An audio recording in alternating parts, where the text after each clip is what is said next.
About 50 miles north of New York City, there is a small rocky island named Bannerman's. On it stands what appears to be a crumbling Scottish castle.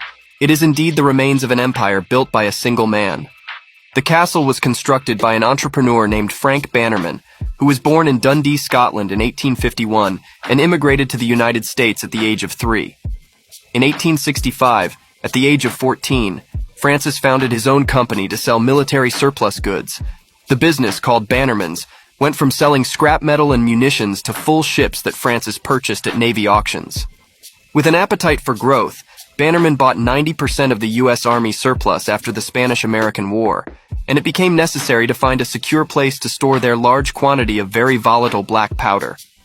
When Bannerman bought the island in 1900, he set about designing his arsenal and storehouse in the style of the baronial castles he had seen during trips to Scotland. During the next 17 years, Frank Bannerman personally designed the island's buildings. He had so much inventory that during World War I, he sold cannons, uniforms, and blankets to the U.S. government. Construction of the castle persisted through the war, and it still wasn't quite finished when Bannerman died in 1918.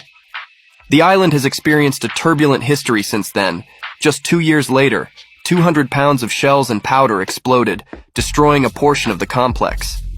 Nevertheless, the family continued to use the residence through the 1930s. In the summer of 1969, a devastating fire burned the castle for 3 days, leaving much of the structures in ruins.